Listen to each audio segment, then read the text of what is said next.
It was supposed to be a night of celebration. As fireworks exploded above the Las Vegas skyline, thousands gathered on the famous strip to ring in 2025 with energy, joy, and flashing lights. The Trump International Hotel stood tall in the heart of the city, a symbol of luxury and politics colliding. While just outside, a rented Tesla Cybertruck sat quietly in the loading area, its matte gray body barely attracting attention amid the chaos of New Year's festivities. No one noticed the driver. He had checked into a small off-strip motel under a false name 2 days prior. Security footage would later reveal him loading suspicious packages into the Cybertruck's bed the night before the attack. Fireworks, propane canisters, homemade explosives. The plan was as reckless as it was terrifying, and he seemed calm. At exactly 12:17 a.m., the vehicle erupted in a deafening blast. A massive fireball lit up the street as shrapnel and debris flew in every direction. Windows of nearby buildings shattered, and panicked tourists screamed and scattered. The explosion was so loud that it was heard from nearly 2 miles away. Emergency services were called instantly, but the damage had already been done.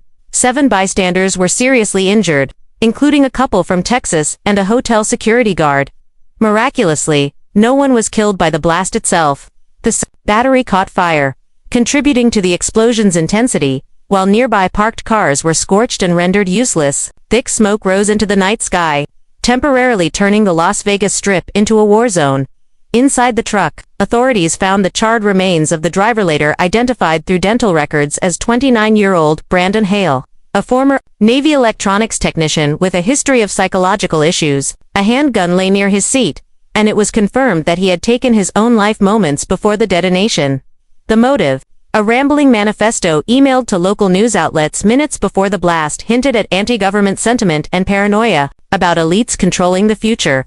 The FBI and ATF immediately launched a joint investigation, treating the bombing as a case of domestic terrorism. Federal agents raided Hale's motel room, recovering more explosives, digital blueprints, and a journal filled with conspiracy theories, military jargon, and hand-drawn maps of multiple Las Vegas landmarks. He had clearly planned more than one attack, but something made him act early. News of the bombing spread quickly across the nation. Social media buzzed with video clips of the explosion, many captured by stunned partygoers. Conspiracy theorists pounced, while law enforcement officials urged the public to avoid jumping to conclusions. President Harris issued a brief statement, condemning the violence and pledging full support for the victims and the investigation. In the following days, questions arose about how Hale had acquired so many explosive materials undetected and whether Tesla's rental protocols could have prevented the attack.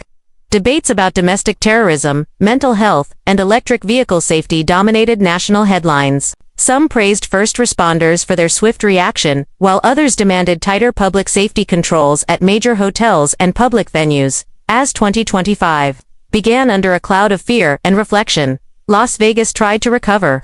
The Trump Hotel resumed operations within days, though the blast site remained cordoned off for forensic analysis. Memorial flowers were placed along the curb by locals and tourists alike, marking not just a physical wound on the city, but an emotional one. The Tesla Cybertruck bombing became a grim reminder that even in celebration, tragedy can find its way into the spotlight.